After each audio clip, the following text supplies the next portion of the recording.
안녕하세요. 역사 영토TV 이리네입니다.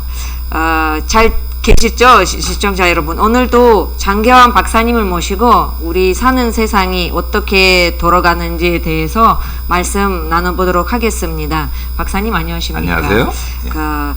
아시다시피 시청자 여러분도 알고 계시는데 내년에 우리 대한민국의 중요한 시기가 있고 바로 대선입니다.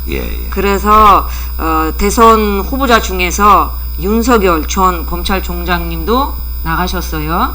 그러면 아마 시청자 여러분도 듣고 싶은 이야기가 있을 건데 윤석열 씨가 대통령 자격이 있나요? 물론 법적으로 대한민국 국민은 누구나 대통령에 출마할 수 있죠.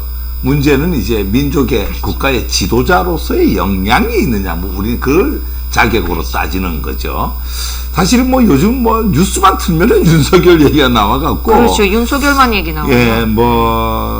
엄청 따르는 사람들도 좀 많이 있고, 엄청 반대하는 사람도 많이 있는데, 과연 우리가 이제 대통령 후보로서 이제 출사표를 던졌으니까, 과연 그 사람이 대통령으로서 자격이 있는지 없는지는 우리가 한번 검증을 한번 해볼 필요가 있다. 이렇게 생각을 하는데, 요거는 제가 이 당이나 이념, 보수 진보를 떠나갖고, 한 개인이 대통령으로서 대한민국 호를 끌고 갈 수 있느냐라고 하는 어떤 객관적인 검증을 좀 한번 좀 해볼까 합니다.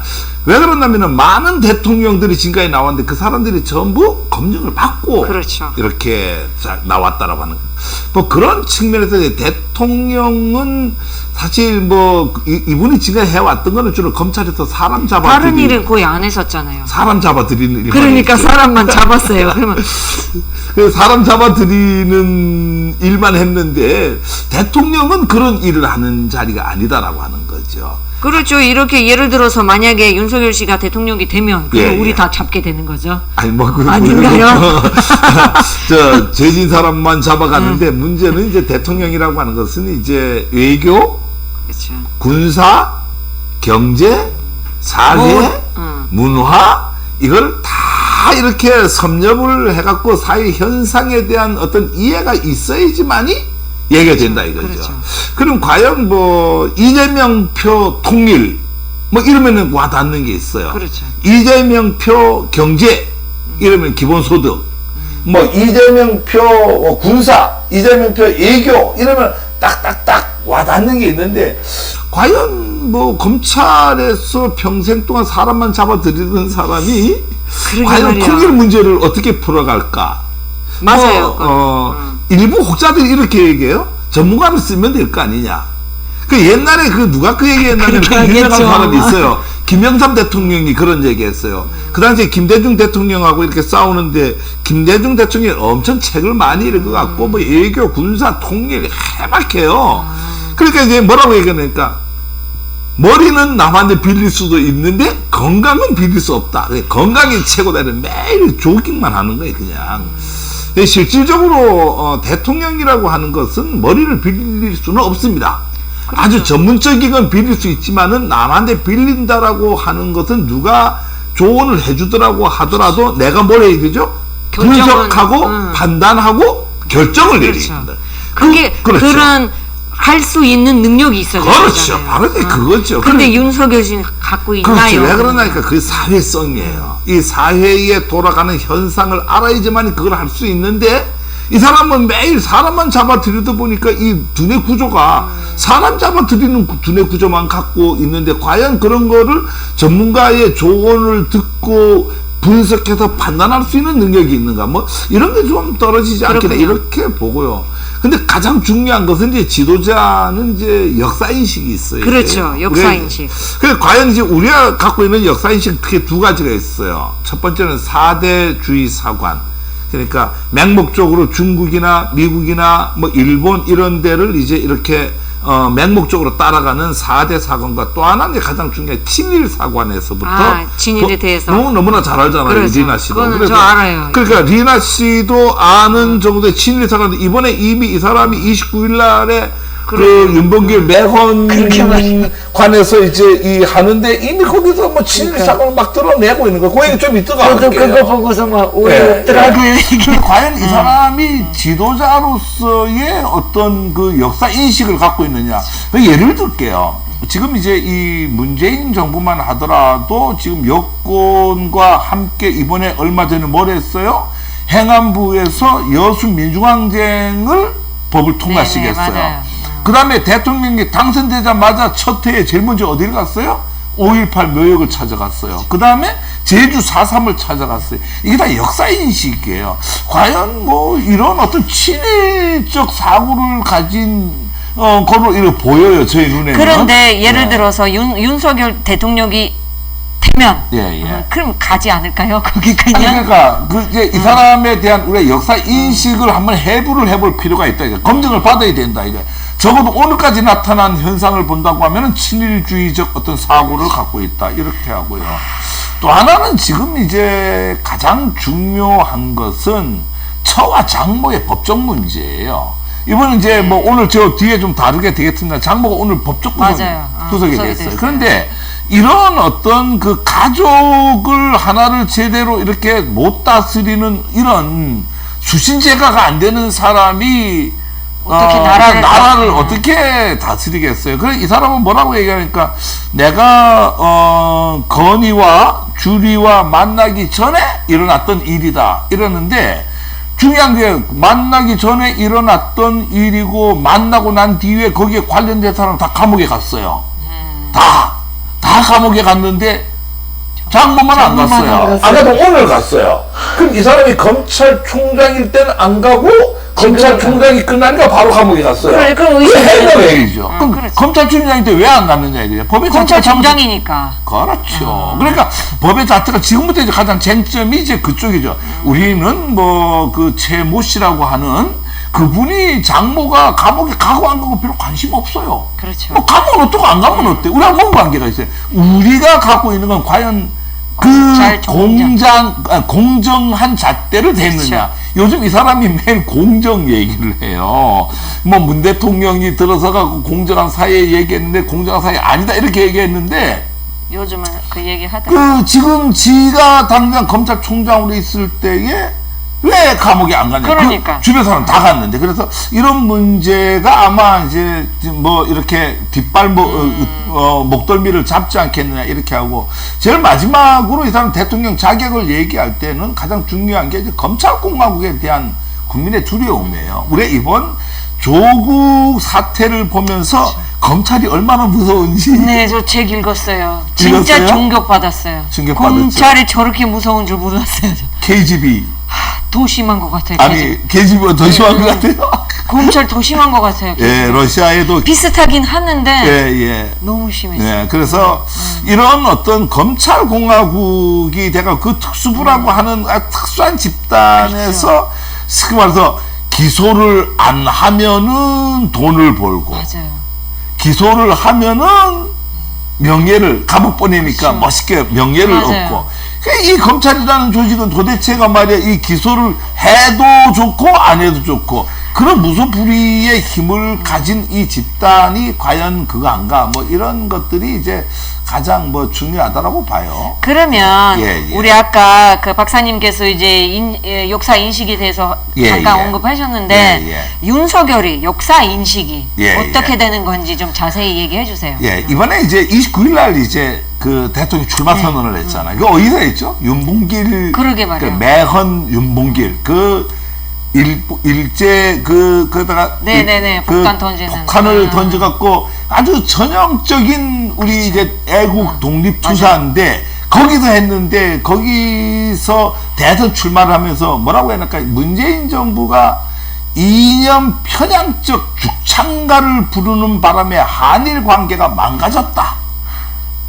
이게 뭔 말이야? 이게 뭐 죽창가가 여러분들 뭔지 아십니까? 죽창가는 동학에 관련된 동학혁명을 일으킬 때에 불렀던 노래 죽 대나무 창으로 왜 그런다니까 이 관군이 몰려오고 일본군이 몰려오고 청나라군이 몰려오니까 무기가 없으니까 이 죽창 대나무 창으로 이 나라를 지키려고 했던 그 죽창가를 부르는데 이게 뭐라고 했나니까 이게 이제 지난번에 이제 작년에 일본이 우리 그 보복했잖아요. 네, 경제. 맞아요. 그럴 때 이제 조국 민정수석이 이제 그때 그 얘기를 했어요. 그 얘기를 하면서 이 우리 죽창가를 틀어놓고 이 일본을 막아야 된다. 그렇죠. 이렇게 했는데 이번에도 죽창가를 부르다가 한일 관계를 망쳤다. 이렇게 얘기를 하는 거예요. 그게. 자, 봐봐요. 우리 한일 관계 지금 안 좋은 거 사실이죠. 네, 알고 맞아요. 있죠. 알고 있어요. 그러면 한일 관계가 우리가 죽창가를 불러서 지금 망가졌나요? 아니에요. 아니잖아요. 그거 잘 보여. 한일 관계 망가지면 일본 잘 알아야 돼요. 첫 번째, 일본이 우리 보복을 하는 바람에 망가졌어요. 그렇죠. 그럼 일본은 우리 경제 보복을 왜 했죠? 우리가 그 강제징용에 대해서 대법원에 판결이 그렇죠, 났어요. 판결 났어요. 우리나라는 상권 분립이 있는 나라예요. 그러니까 경제계나 청와대하고 아무 관련이 없어요. 그건 오로지 대법원에서, 그렇죠. 법원에서 판결을 한 거죠. 이거는 문제가 있다라고 판결을 했는데 그것 때문에 왜 판결을 그렇게 내렸느냐고 갖고 무식한 아베가 우리 경제 보복을 한 거예요. 그것 때문에 걔네들은 계속 뭐라고 해요?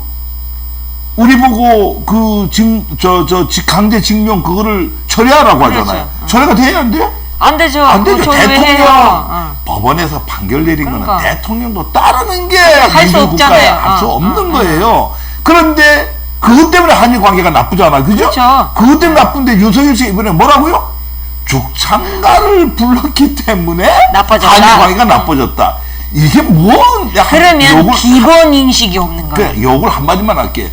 이게 뭔 개 같은 소리예요. 그렇죠. 예? 우리 개소리라고 하는 게 사람 소리가 아니고 개소리라고 하는 상황 인식이 없는 거예요. 그러면은 예를 들어서 지금 한일 관계가 나빠진 게 죽창가를 불러서 나빠졌다라는 얘기는 사법 판단에 의해서 강제징용에 대한 어떤 그것 때문인데 그 강제징용의 판단이 사법부의 판단이 잘못됐다라는 거냐. 그걸 이제 묻고 싶은 거야.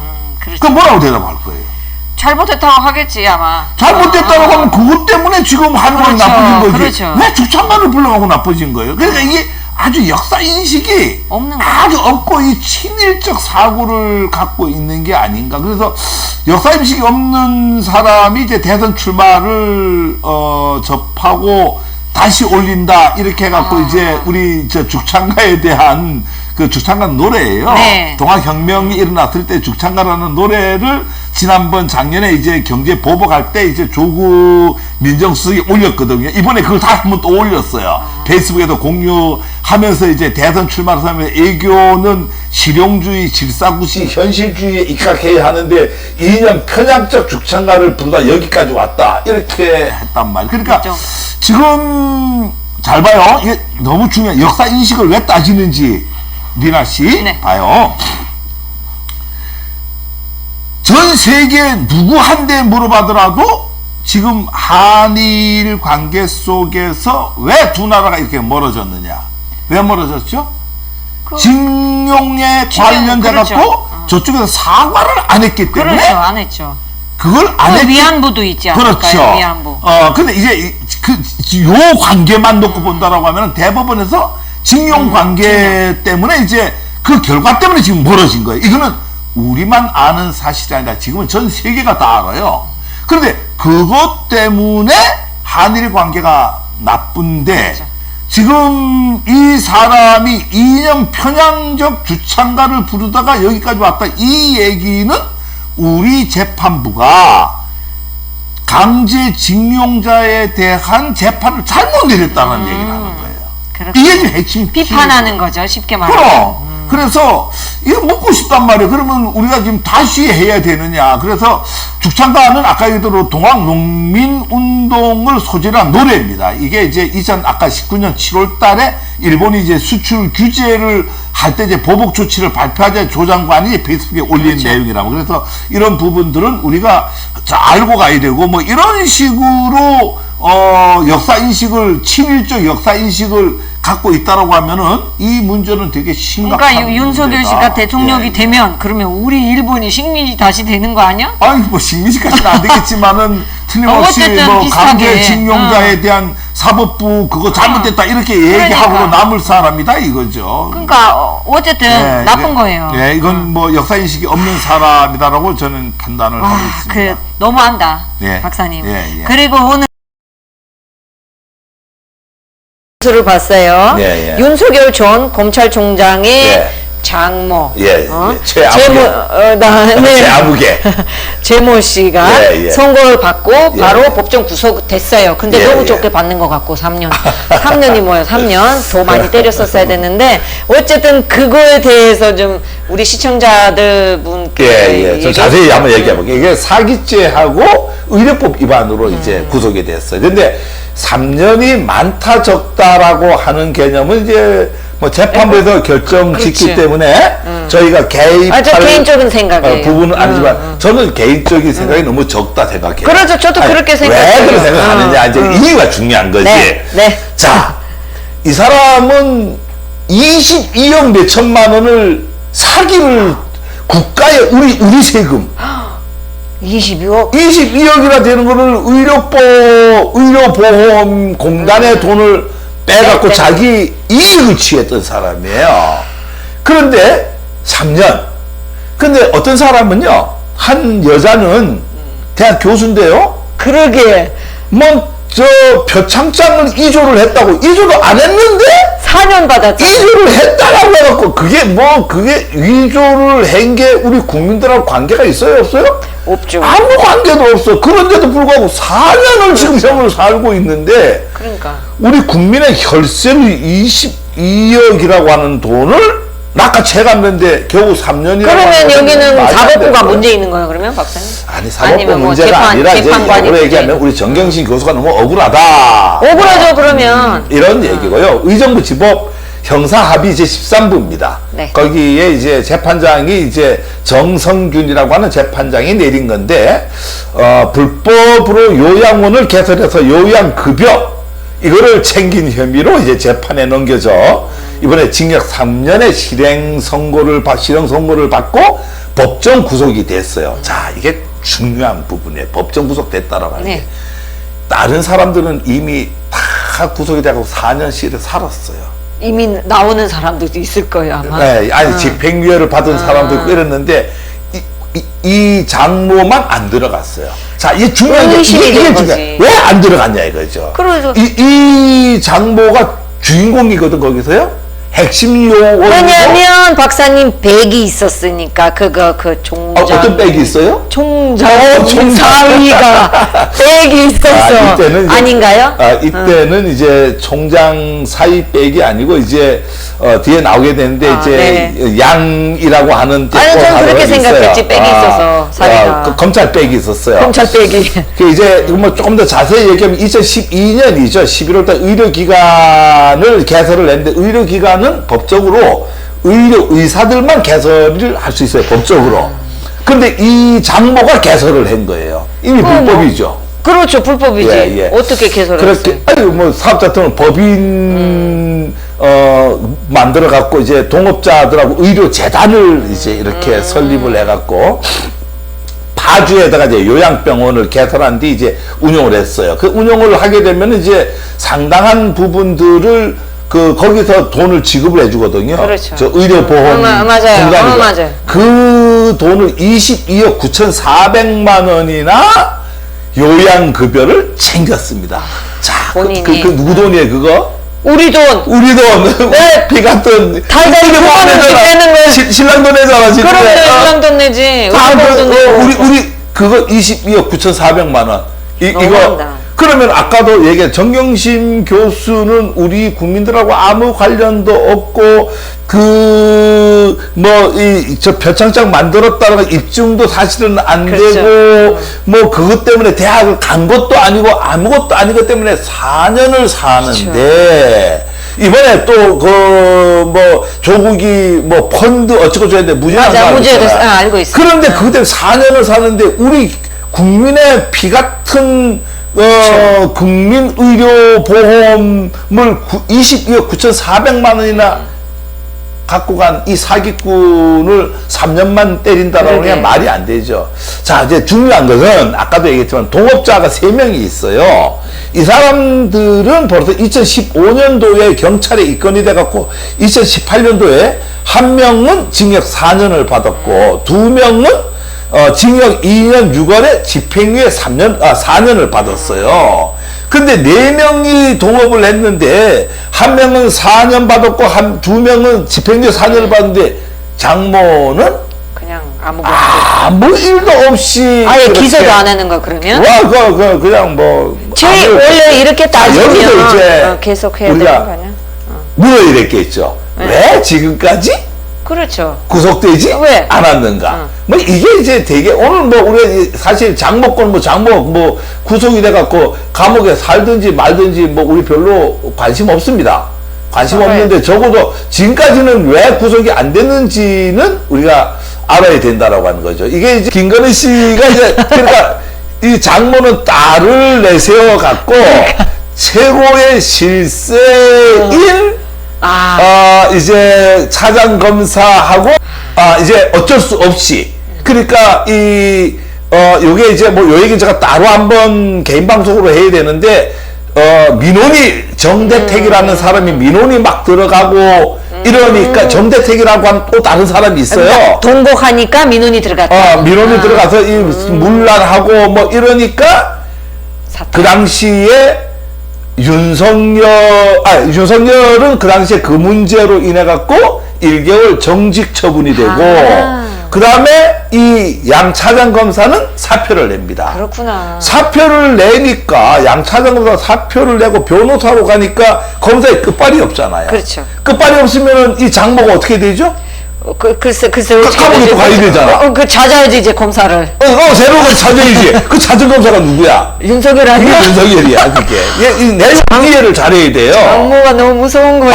장모가 전체 연출 기획 감독을 하고 주연 배우가 누구죠?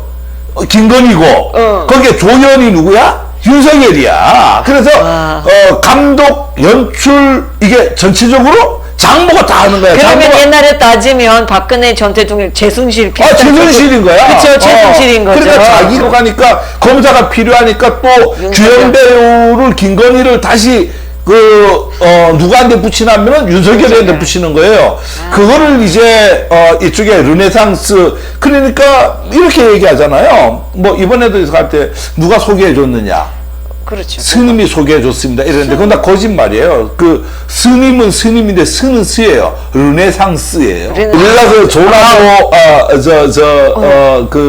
그런데 이게 이제 줄리는 그렇죠. 줄리 얘기를 한번 해볼까요? 네. 근데 그저께 이제 그 발표하는 날에 이제 그 전날에 이제 그 김건희 씨가 이제 한 30분 기자회견을 한 거예요. 그게 이제 가려져 있다가 이제 그저께부터 터지기 시작한 거예요. 그래서 그 뭐 온 세상에 줄리를 아시나요? 줄리 누군지 알아요? 저는 솔직히 몰라요. 근데 줄리 문제가 되게 심각한 문제가 되게 큰 문제인데 이게 그대로 묻힐 뻔했어요.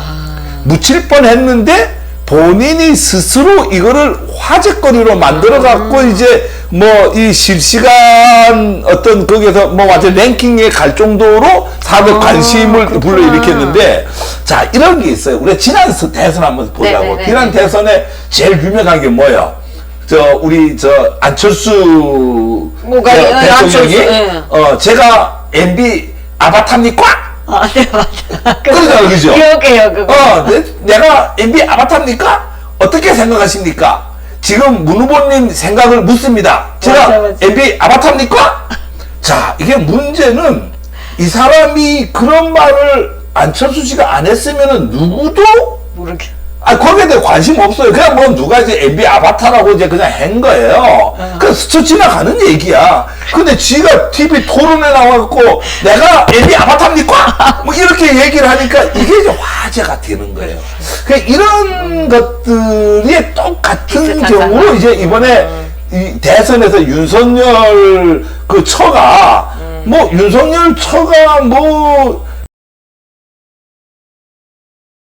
생활을 했던 안 했던 뭐 관심 없어요. 그렇죠. 아니 뭐 관심 그것도 하나의 직업인데. 그 이쁘게 생겼고 뭐. 뭐 이쁘게 생겼던 뭐 내가 관계가 없으니까. 그렇죠. 뭐 직업이 뭐 접대부를 했던 뭘 했던 뭐 우리는 뭐 관심도 궁금하지도 않아요. 근데 갑자기 이거 지가 나왔어요. 혼자서 이제 떠드는 바람에 이제 갑자기 줄리가 MB 아바타입니까 식으로 이제 감히 이제 이제 거기에 줄리에 갇히고 이제 말 것이다 이렇게 사람들한테 MB 아바타 논란은 이제 우리 정치사에서 프레임 이론이라 그래요.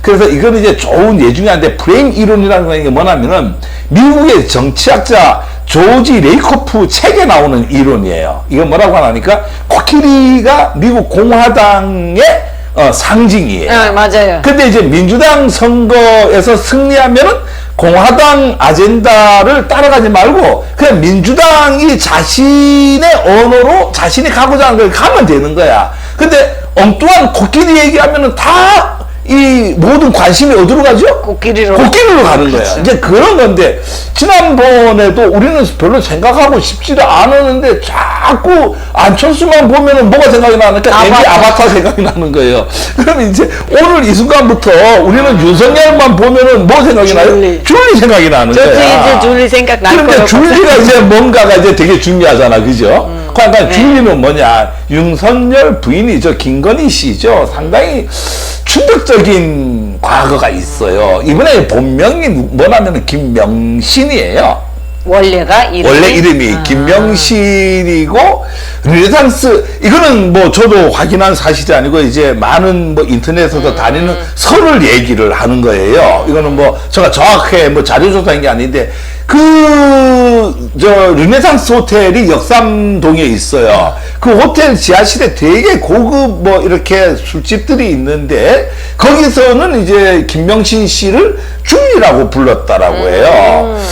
그러니까 김건희 시대라고 하는 거는 윤석열하고 살 때를 김건희 시대라고 하고 그 전 시대 윤석열을 만나기 전에는 줄리 시대예요. 그 줄리 시대에는 이름이 김명신입니다. 근데 이 여자가 갑자기 김건희를 개명을 합니다. 왜 개명을 하겠어요? 왜냐하면 자기 숨기기 위해서 그렇죠. 그러니까 과거의 나를 숨기려고. 그러니까 김명신 시절에 이제 줄리였다라고 하는 거야. 그래서 뭐 이런 부분인데 이제 그 이후에 이제 김명신 씨는 이제 김건희 이름을 바꾸고 이제 코바나 컨텐츠라고 하는 이제 회사를 만들고 얘 72년생이에요. 우리 언니하고 똑같아요. 우리 언니 72년생. 올해 나이 49인데. 네, 맞아요. 서울대 경영대학원에서 이제 석사를 졸업하고 단국대 문화예술대학원에서 문화예술 최고의 과정을 이수를 했는데 당시에 이제 52살이었던 이제 윤석열을 만나갖고 2012년도 3월달에 둘이 결혼을 합니다. 나이 차이 많이 나요? 아니 많이 나는 정도가 아니죠. 뭐 아저씨지. 그러니까 몇 예, 하여튼 좀 나요. 어쨌든 많이 나. 그러니까 많이 나잖아요. 그래서 이렇게 하는데 김건희는 뭐 상당히 돈을 많이 벌었는데 지금 이제 그 검찰에 고소 고발이 엄청 많이 돼 있어요. 그 돈을 어떻게 벌었느냐. 가자마자 그래서 코바나 컨텐츠는 2007년도에 이제 설립이 된 회사인데요. 까르띠에 소장품전. 그러니까 고급은 다인 거야. 앤디 워홀 위대한 세계전, 미스 사이공, 색채 미술사 샤갈, 뭐 이런 식의 아주 뭐 누가 보더라도 이 미술계에서 다 알만한 뭐 이런 것들을 했는데 그 일부러 보면은 뭐 김건희가 뭐 되게 잘나서 한 것처럼 보이지만 실상은 어떻다라는 얘기예요? 윤석열 백. 뭐 이제 윤석열 백으로 한 게 아닌가 뭐 이런 것들이 이제 그한데 자 여기서 이제 등장하는 인물이 있어요. 그 뭐라 그랬나니까 이렇게 얘기했어. 나는 줄리가 아니다 이랬어요. 왜? 자기 과거를 숨겨야 되니까 기자회견을 했다라고 하는 거죠. 나는 줄리가 아니다. 기자회견에서 그렇게 자기가 본인을 얘기한 거예요. 줄리를 찾아주세요 뭐 이렇게 얘기했어. 그랬더니까 그 기자회견을 발표를 하고 몇 시간 뒤에 내가 찾아줄게 하고 나타난 남자가 있고 내가 증거를 갖고 있어.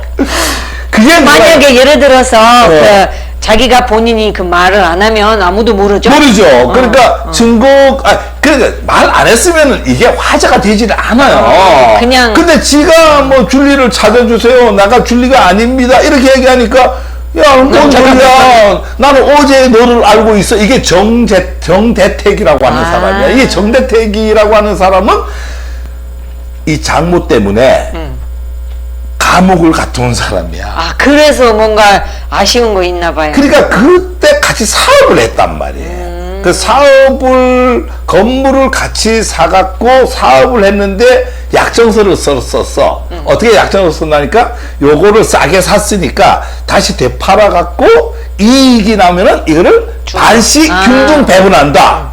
이랬는데 건물을 팔았어. 그럼 나눠야 되잖아. 그럼 나눠야 되냐? 나누기 싫으니까 지가 잘 아는 백모 법무사라고 하는 사람을 등장을 시켜갖고 이 사람이 이제 거기에 이제 이 서류들을 다 했단 말이야. 그 이 사람이 백모 법무사가 위증을 하는 거야. 그 여기서 정대택 씨가 그렇게 주장하는 거는 아니다. 가짜다. 가짜다. 그러니까 그 감옥을 가요. 감옥을 가갖고 1년 정도 살다가 가석방으로 나왔단 말이에요. 나와갖고 법무사를 만나니까 법무사가 너무 양심에 찔리는 거야. 그래갖고 내가 위증했습니다. 내가 원래 한 25억을 여기 26억을 줘야 된단 말이야, 여기다가. 근데 26억을 그러니까 이 장모가 약았어. 26억을 정대택에 줘야 되잖아. 맞아요. 그러니까 이 법무사 보고 네가 이렇게 위증을 해. 거짓말 시켜. 그러면은 내가 13억 줄게. 아, 오케이. 산 거야. 쉽게 말하면.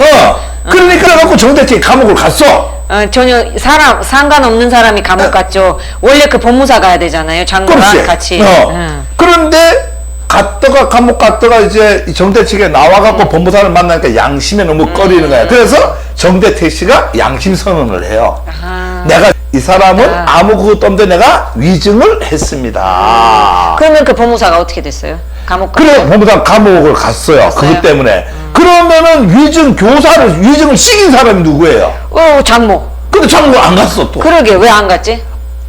왜 안 갔겠어요? 빽 있었어. 누구 빼? 윤석열. 그 바로 이런 거야. 그래.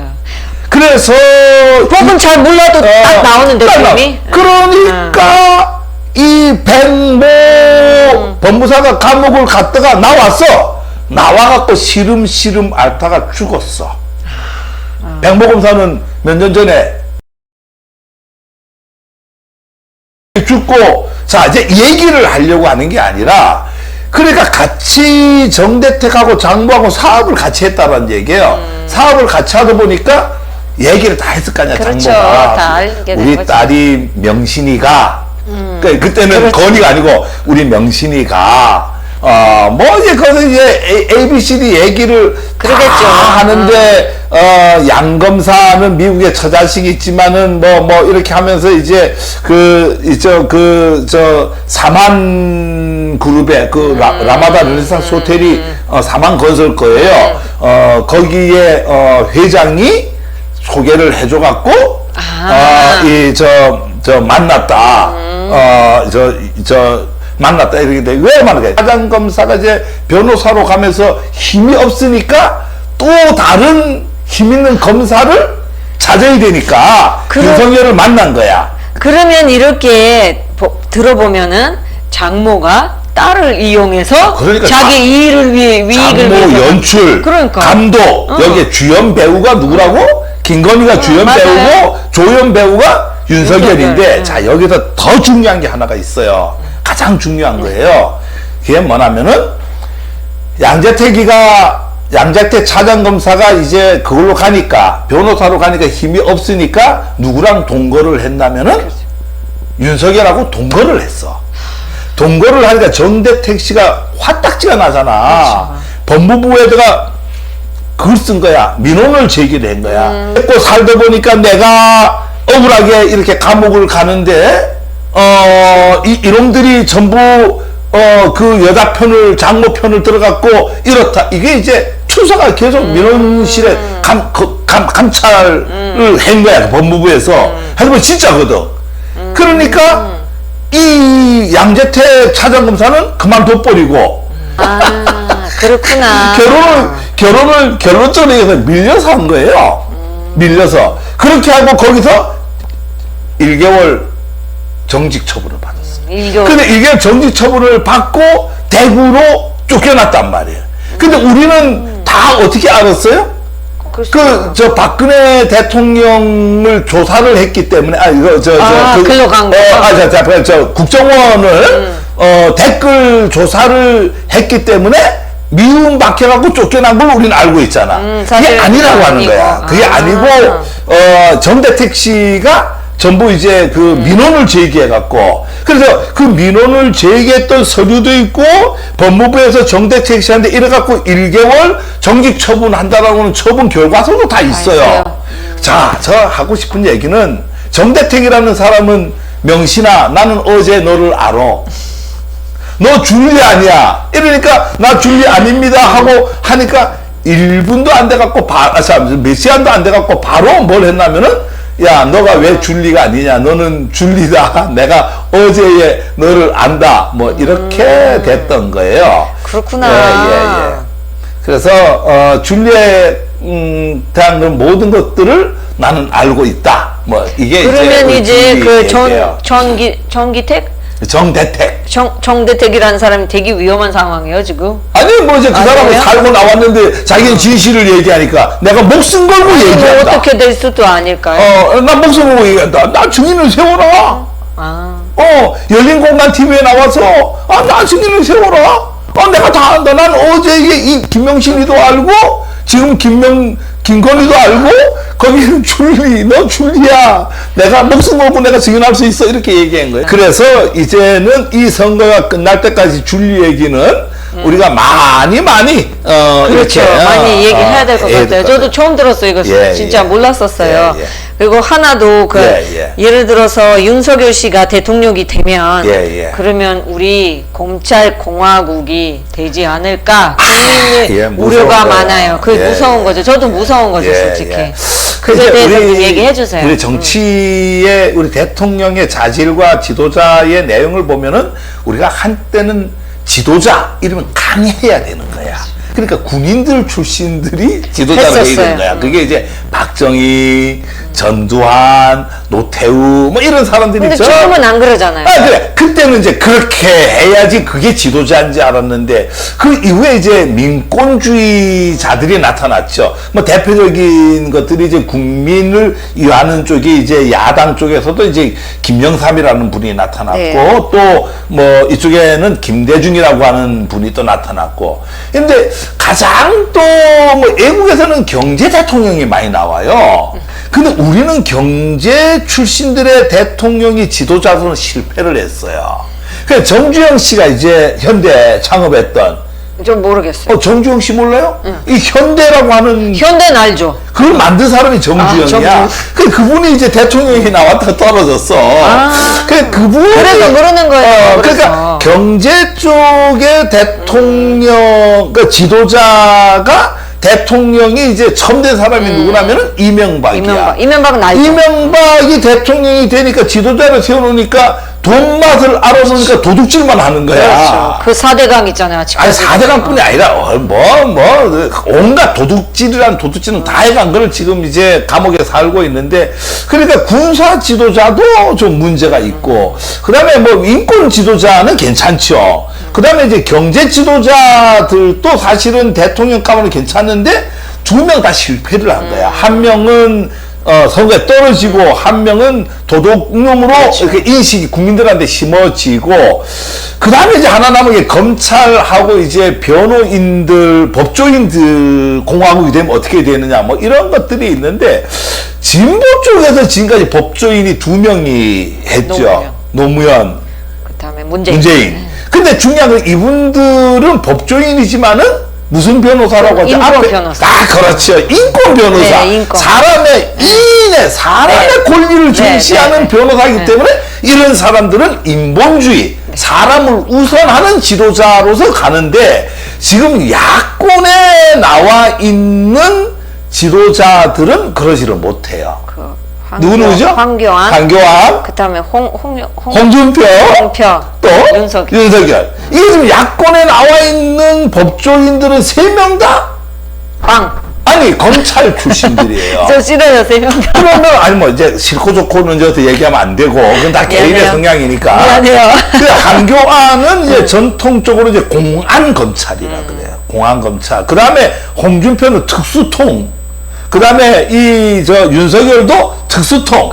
그래 이런 사람들이 과연 인권 변호사의 인본주의, 우리 홍익인간의 그 정신을 길어갖고 인본주의 사상으로 해갖고 세상을 다스려야 되는 인권주의의 법조인들하고 사람만 잡아넣을 줄 아는, 이게 이제 저 사람들은 이제 이 검찰 출신들은 다 죄인으로만 보이는 거야, 모든 사람들. 맞아, 죄인으로. 그래서 이제 황교안도 검찰 출신, 홍준표도 검찰 출신, 윤석열도 검찰 출신, 이 야권에는 이렇게 3명이 지금도 박사님 이제 그 국회에서도 검찰 출신 많아요, 국회의원들? 다 지랄들이죠. 많죠. 좀 많은 건 아니지만 숫자적으로는 안 많지만은 야당 여당에서 가장 입이 세지요. 그래서 제가 얘기하고 싶은 건 이거예요. 우리 이제 대통령의 지도자라고 하는 것은 경제, 외교, 사회, 문화, 통일 이런 전반적인 부분을 갖고 국민의 입장에 있어서, 공화국이니까 국민의 입장에 있어서 국민의 등을 긁어줄 수 있는 대통령이 돼야 되는데, 이런 어떤 검찰의 도둑놈만 매일 사기꾼만 잡아들이던 사람들의 시각, 그 버릇은 못 고친단 말이에요. 시각이라고 하는 것은 이런 어떤 편향된 시각을 갖고 있는 사람이 대통령이 됐을 때 검찰공화국으로서 옛날의 군사공화국으로 돌아가지 않겠느냐, 이런 어떤 그렇죠. 우려가 있죠. 네, 저도 그렇게 생각하는 거죠. 아직은 예, 많이 모르는 건 사실이에요. 몰라요. 대충 그냥 뉴스만 보고. 하지만 윤석열 되면 안 된다고 생각해요. 아니, 된다 안 된다. 아니 저 개인적으로 그렇게 생각하는 개인적으로. 왜냐면 검찰 출신 뭘 알겠다고 해서. 아유, 너무 재밌었어요. 제일 재밌는 것은 줄리 이야기. 앞으로 줄리 얘기를 좀 많이 해야 돼요. 왜냐면 저는 시청자 여러분 몰랐던 사실이었어요. 그냥 윤석열 조가 이쁘다라는 것은만 알고 있고 나이 차이 많이 났고 별 특별한 이렇게 관심이 없었던 거야. 오늘부터 관심 가져야 될 것 같아요. 그 줄리에 대해서 많이 얘기를 해서. 박사님 덕분에 오늘은 우리 아주 중요한 문제를 다뤄봤는데 진짜 새로운 내용도 알게 됐고 윤석열에 대해서도 많은 내용은 알게 됐습니다. 감사합니다. 오늘은 여기까지 하고요. 다음 시간에 더 재밌는 내용으로 찾아뵙도록 하겠습니다. 감사합니다.